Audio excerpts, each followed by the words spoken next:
Hello!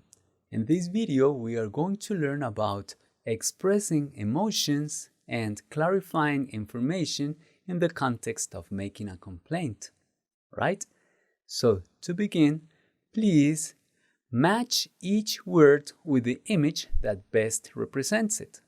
Okay, you have these 6 images, and what do they mean? What emotion are they representing? All right, please pause the video, complete the activity, and I'll see you in a moment. All right, I hope that you did complete the activity. These were easy, I think, to associate, but anyway, let's confirm your answers.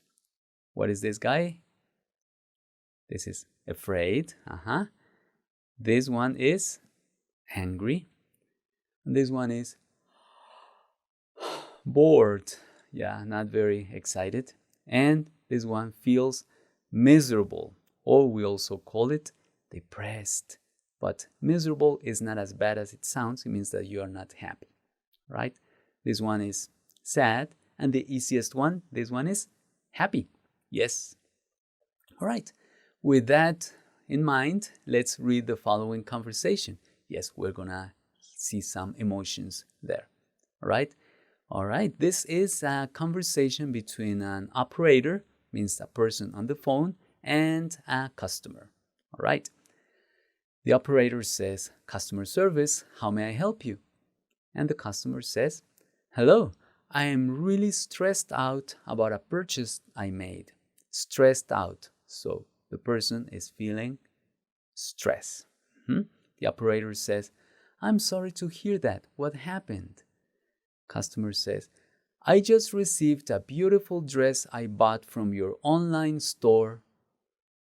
Okay, the person made a purchase, probably a lady, made a purchase online, so from on the internet, and it was a beautiful dress.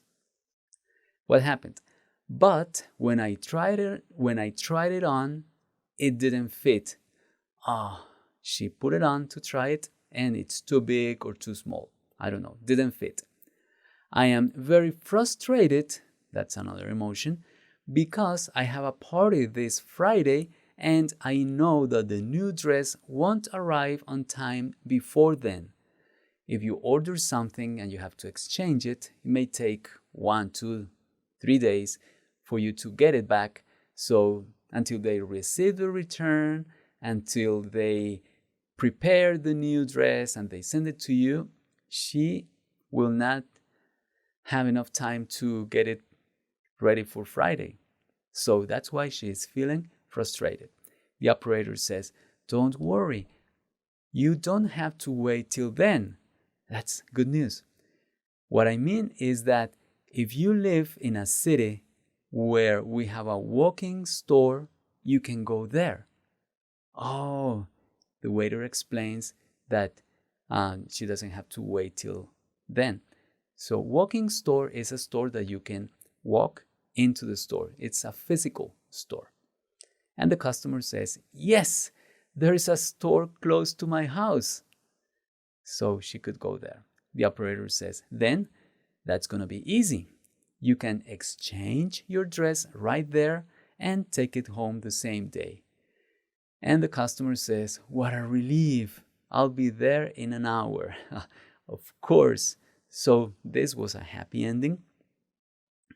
Those expressions that she used to express emotions are just part of all the repertoire of words that we have in English for expressing emotions.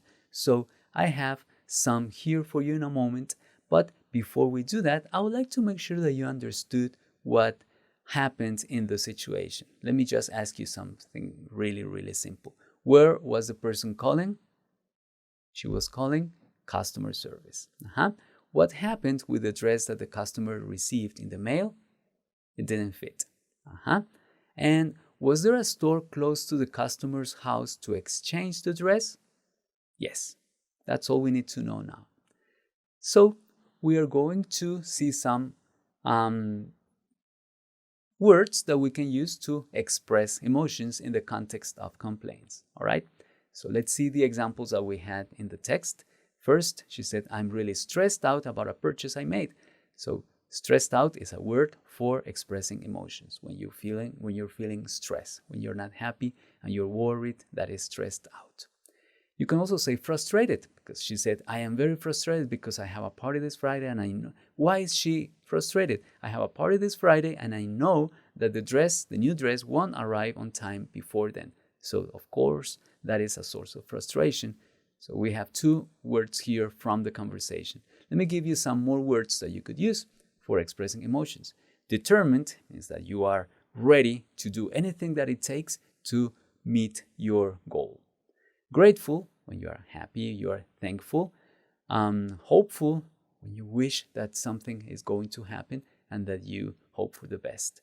Satisfied, yes.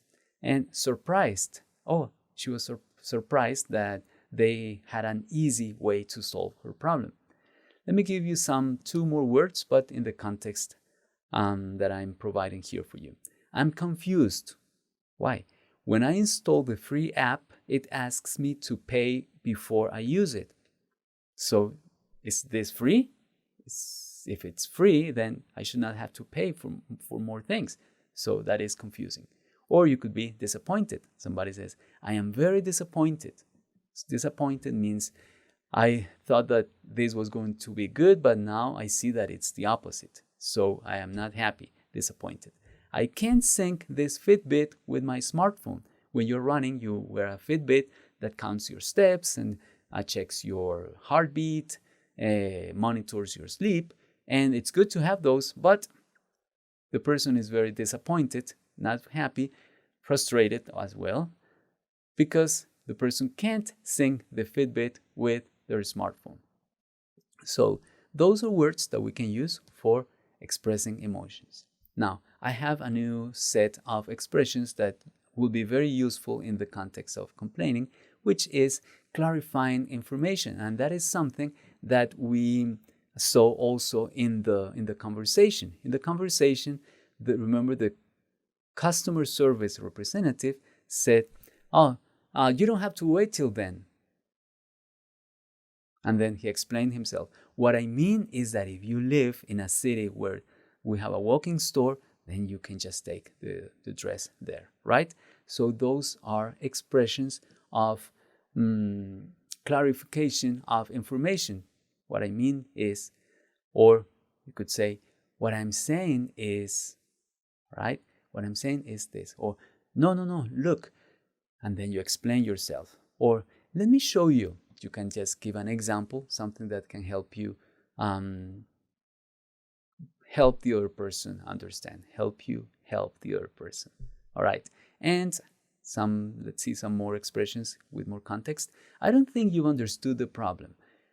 And then you explain. When I try to turn it on, it doesn't respond. So it's not powering on. I don't know the name exactly, but so if you want to express something and you need to use some technical term and you don't know the word, you could say, I don't know the name exactly, but it's the piece you use to open the lid to install the memory card. That pin that we can use to open that little slot to insert a memory card or a SIM card, for example. I don't know. We could call it a pin, but you could say a general term like a piece, the piece or the part that you use to open the lid. So those are expressions that you can use to give more details to make yourself understood better. All right? We are going to practice those expressions with this activity. It says, write a conversation in which a waiter brings you the wrong order and you have to clarify the information you gave him or her. All right? So that is the activity. You go to a restaurant, you order something to eat or to take out, to take with you, and they bring you something that is not what you ordered. So you need to explain yourself, or you also can use some expressions for emotions, but what I would like for you to emphasize here would be the part about clarifying information or something that was not understood well. All right? Pause the video, complete the activity, and I'll see you in a moment. All right, thank you very much. I hope that you did pause my video and that you completed the activity. So here we have a sample conversation. All right, it will be you and a waiter, remember? So me, that means you. This is what a student wrote. Excuse me, my sandwiches don't have any sauces. Just chicken, lettuce, and tomato. That would be a plain sandwich. And the waiter says, I'm sorry, ma'am. Ma'am is the abbreviation of madam, means girl. Instead of saying sir to a boy, the waiter says ma'am to a girl. I believe that's exactly what you told me. There's some confusion there. Then me, you say, I'm sorry I wasn't clear. What I meant was, so it's the word mean, in the verb mean in the past tense. What I meant was, please don't pack any extra sauces. I never add anything else to my sandwiches. So no more sauces. And the person understood, oh, no sauces. All right. The waiter says, now I remember. I beg your pardon means I implore you that you pardon me, that you please forgive me. I beg your pardon. It's an expression. It's nothing super technical. I beg your pardon means that I'm very sorry. Please excuse me. I beg your pardon. I'll fix your order right now. And you say, that's fine. The waiter says, thank you for your patience. I'll be right back. So everything went fine. Good. So now I would like for you to practice your pronunciation. I am going to pause my video, listen to their pronunciation, and then you repeat after them. Okay? Listen and practice, please. Excuse me, my sandwiches don't have any sauces, just chicken, lettuce, and tomato. I'm sorry, ma'am. I believe that's exactly what you told me. I'm sorry I wasn't clear. What I meant was, please don't pack any extra sauces. I never add anything else to my sandwiches. Now I remember. I beg your pardon. I'll fix your order right now. That's fine. Thank you for your patience. I'll be right back. All right. Thank you very much for practicing your pronunciation and especially for completing this activity, your own activity. This was just a sample conversation. Right. Remember that you learned about how to express emotions or vocabulary for expressing emotions and some expressions for clarifying information. You always need that, and with that you are going to enrich the way you speak English. Thank you very much for your attention and for your work, and I'll see you in the next video.